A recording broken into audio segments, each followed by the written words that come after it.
Another look at Intel, down 27%. It is the worst day in 50 years, but it was already down 40% this year going into today's trading. This all came after a weak second quarter result last night. They announced a $10 billion cost savings program that includes thousands of layoffs and a halt on those dividend payments. John Fortt spoke with CEO Pat Gelsinger. He's here for today's Tech Check.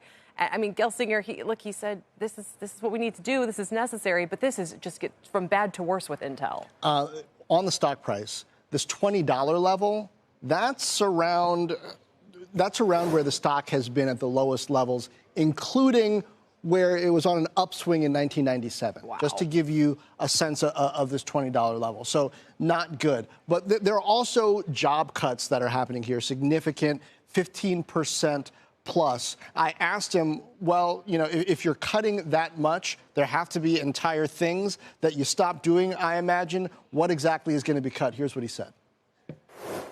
As we've done this clean sheet analysis, we see quite a number of areas where, I'll just say we're not a nimble, efficient company. And as we look at it through this clean sheet lens, we've looked at every area, our G&A, our sales and marketing, our operational performance. As we look at our design teams, we haven't been fully leveraging industry best practices and EDA and design practices.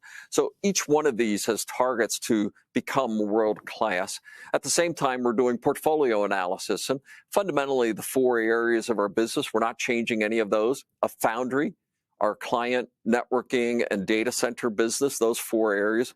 But within each one of them, we're looking at the portfolio of things and saying which ones are getting good financial return and which don't have as good a market or financial opportunity in the future. So there's adjustments within the portfolio, but a foundry with products in those three areas, that's the business of Intel for the future. And every other aspect, what does world-class look like? And we're taking steps to get us there.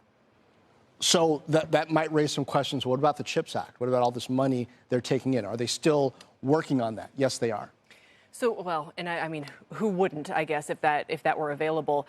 One of the analyst notes said, as with Intel, this is how it always goes. As goes their gross margins, so goes the stock and the outlook. Talk a little bit about that. I mean, we always knew that the beauty of the business model for semis was kind of once you do the original creation of chips, each marginal chip that you produce has like almost 100% profit margins. They have traditionally been quite high, but it sounds like Intel's are coming way down from where they might have been 5 or 10 or 15 years ago. Well, that's what happens when you got to build all of this manufacturing and then fill it, right? You don't get the benefit of a filled factory on a new node, right? Like a new level of technology that you can then just profit off of. I also asked him about the prospects for the turnaround. Is it still on? Here's what he said about that.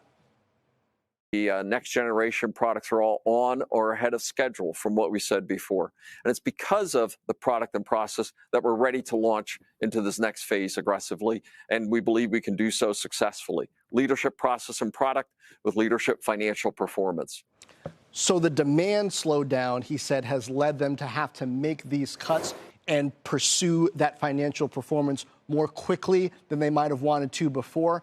But he said they were set up to do this kind of tightening anyway because the turnaround had been executing more or less according to plan. But that's certainly not what investors are focused on today. I mean, and again, we've been following this story for 4 years, if not longer. I mean, that's when you go back and start talking about the company really missing on earnings, really struggling, Gelsinger trying and trying. And I'm not saying I know what any other CEO might do here, but strategically, I'm not sure how many options there are left for a company who's, look, the stock is also its currency. And the lower that goes, the fewer options they're going to have. Well, kind of the question is, do you want Intel or do you not want Intel, right? Because the beauty of Intel was you've got manufacturing and design inside the same company. And now, inside originally, the country. Yeah. yes, and inside the country. Originally, 3 years ago, some people were saying, forget about this manufacturing stuff.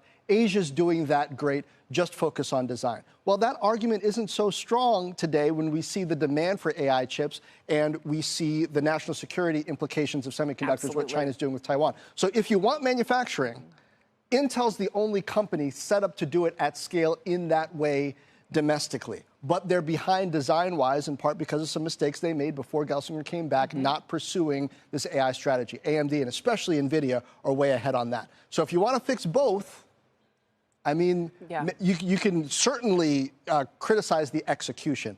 Maybe they spent too much too quickly on the manufacturing plan, but you still end up here with the design issues. Those still need to be fixed, and that's something that they needed to be working on years ago, not something that gets fixed within a few months. Yeah, and I think the valuation reflects that we need them kind of domestically speaking, but the market is unimpressed with what they are at this point. John, thanks. More on Closing Bell Overtime? More on Overtime for sure. We look forward to it. John Fortt.